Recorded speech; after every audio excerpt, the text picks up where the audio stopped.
Okay, everybody, welcome to another episode of On the Wrist from Off the Cuff. To have a very cool review for you guys from the brand Seiko. A little about them. They were founded back in 1881. They are Japanese in origin, now have factories throughout Asia. They cover all market segments from entry level to high end, and this is more on their entry level side. In terms of the type of watch, I'd consider this an everyday watch. And when you're looking for something you can wear every day, of course, you want to find that versatile blend of both sporty and dressy attributes. Of course, this does err more on the side of sporty with a very distinctive dive style of aesthetic. This is a JDM Solar Limited Edition, and it is the SZEV014. These go for about $250 MSRP, but I was able to get this from Sakura Watches. These go for $197 USD. So for under $200, depending on the current exchange rates, you're going to be able to get something that is a real looker. Like, I think some of you probably clicked on this thinking this was a Seiko mod, but you can actually get this from Seiko, branded Seiko, and I think that's something very special. So big shout out to Sakura Watches for kindly sending in this particular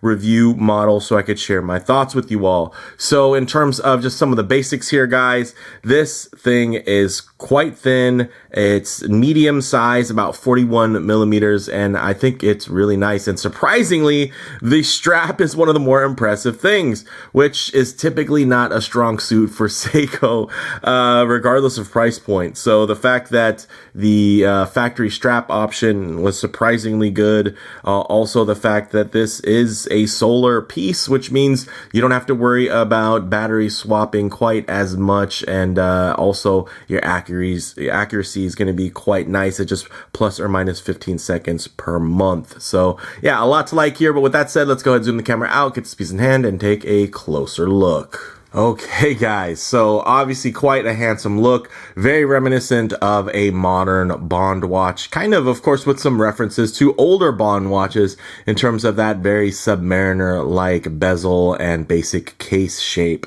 Now, in terms of the dimensions, 41 millimeters in diameter, only 11.4 millimeters thick, so nice and thin there, as you guys can see from that side case profile. Drilled lugs, very nice. 48.8 millimeters lug to lug, so not the shortest lug to lug, but again, the fact that this does come on a fabric strap lets you know that this is really going to be something that's quite pliable and everything in terms of the way that it's going to drape along the wrist.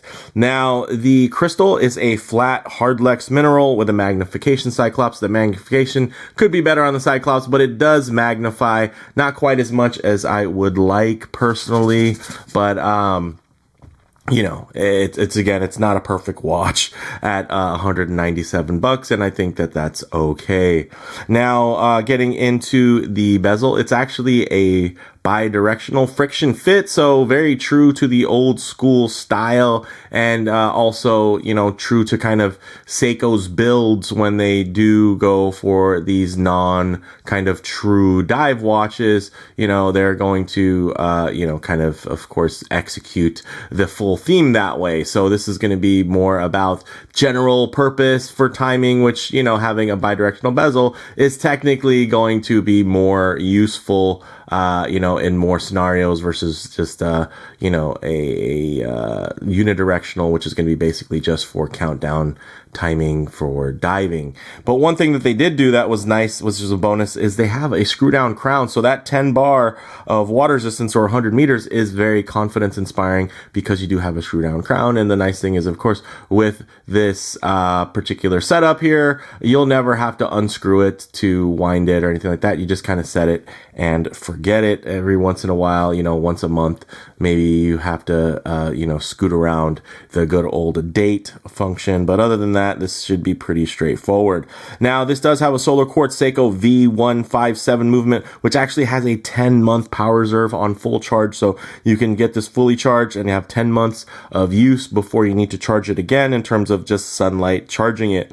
And it does have accuracy to plus or minus 15 seconds per month, which again, again is going to, greatly exceed the output for any type of, or I should say most any type of mechanical movement. So that's nice. And then also because the fact that it's solar, it means that you're also going to not have to worry about, batteries being burnt out and you having to swap them or anything like that, at least not anytime soon. The case back is solid and etched. So we'll go ahead and give you a little peek there. You can see not much to write home about, but I think that works, especially for the fact that this is one that is on a fabric NATO style strap.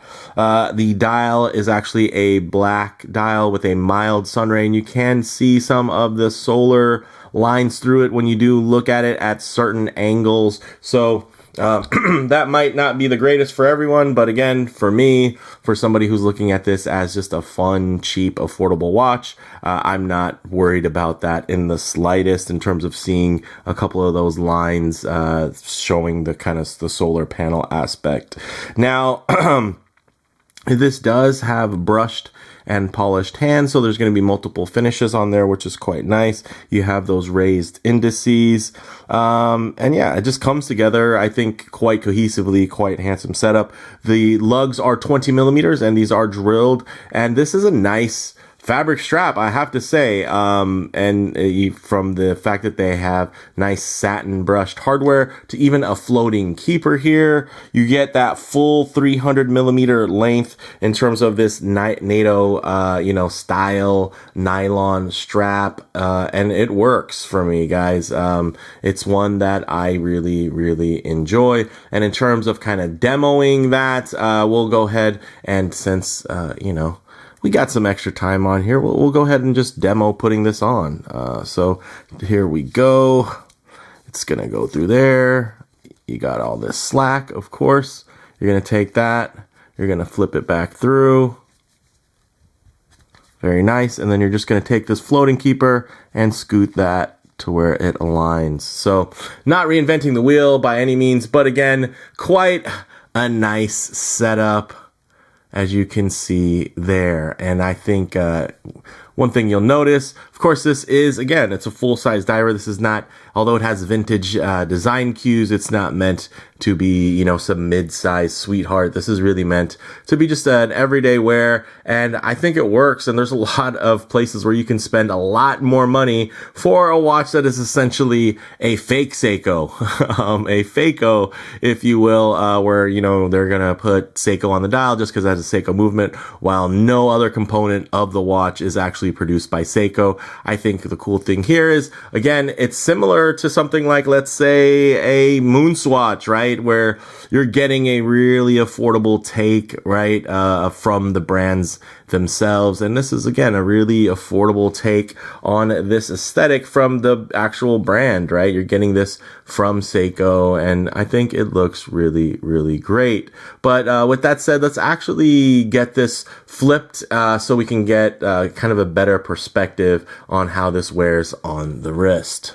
Okay, so if I get my wrist a bit too close to the camera lens, you're going to get a fair amount of perspective distortion. It's going to make the watch seem a lot larger than it actually is. So I can just keep my wrist nice and low and then just tighten up the frame so that you guys can get still a detailed look, but just add a bit of a truer aspect ratio as to how this may lay on your own wrist. And as you guys can see there, guys, this thing is quite tidy. Like, I can really appreciate, look at that thin profile, even with the dual pass fabric that's going underneath, separating it off of my wrist. It doesn't feel like it's lifted off. It feels like it's just sitting about right, especially like you would expect being on a strap like this. So I'm really digging this one, guys. And again, for the price point, under $200, you're getting a genuine Seiko product that is going to be, not really problematic in terms of maintenance, which is nice. And in terms of the price point, you can take this and really enjoy it for its full $197 worth of fun. And you're getting a screw down crown, so that's great for water resistance. And then you're getting something that, again, comes on a really nice strap. And I'm very picky about these fabrics fabric straps. So the fact that this actually has enough length for it to bend back, and they have, of course, the nice added feature of having a floating keeper so that this can fit on various wrists. I appreciate that. You know, there's definitely been other combination strap combos that have been OEM combinations that I've received that had much less thought go into them. So to have something like this that just feels thought out and actually pretty well executed, again, is a bit of a bonus for me, especially going back to that price point. So with that said, let's actually get this off the wrist, set up for some loom shots, low light transition, and closing thoughts. Okay, let's go ahead and hit the lights here. And as you can see, that mustardy toned loom actually glows with a bit of a blue hue to it. Very, very nice. You know, this isn't a true dive watch, so it doesn't necessarily need the best loom. And I wouldn't say this is the best loom, but it's there and it absolutely works. But one thing I like to work in is going to be a bit of a low light transition, because you're not always going to be out in the middle of a field enjoying direct sunlight. A lot of times you're going to find yourself coming in and out of buildings, walking underneath overhangs, or just hanging out underneath the shade of a tree. So it's nice to see what these colors, textures, and finishes render like in less than optimal lighting. And as you guys can see here, this is a handsome little watch. I mean, the color combinations, we know that they flow, guys. The warmth from that faux patina, the matte surfaces, whether they be on the dial, the bezel, or even the way that they play off of, again, that very James Bond, modern James Bond inspired strap in terms of that color combination. This is just a good looking cheap watch that is from a name brand that is executed to a level probably a little bit higher than it needs to. And I know some people are, oh, it should have, you know, everything under the sun. It should have a bracelet. It should have a quick adjust clasp. It should have sapphire, all this stuff. Like, it's, sure, that'd be great. I'm never going to argue against things couldn't be nicer, but I'll also say that in terms of the aesthetic that they were able to capture here from, again, a brand that does everything in-house, that's been around since 1881, and all of those other brand niceties that other brands honestly can't pay for, no matter what they do. I know in a lot of people's eyes, they always think of, okay, well, big brands, they could just do everything, right? Well, okay, a lot of those small brands that you're also sharing, you know, all these compliments with, there are things that, regardless of money, that they would never be able to have, at least until enough time passes. And some of the brands aren't really interested in some of the same horological significance that Seiko has come to achieve over the years, whether they be in the realms of space watches, you know, mechanical chronographs, dive watches, and in terms of just like all of the things that they've done and achieved that go into you being proud to wear a watch that has Seiko across the dial. So yeah, that's just something that I think about. And again, at this price point, I'm not going to nitpick. Are there going to be higher spec watches? Absolutely. Are there going to be higher spec watches from name brands that hold the same type of gravitas as Seiko? I would say that it would be less likely. I'm not saying it's impossible. There's going to be some watches that are out there that are going to still be relatively affordable from some really strong brands that are out there. But for me, this, with the kind of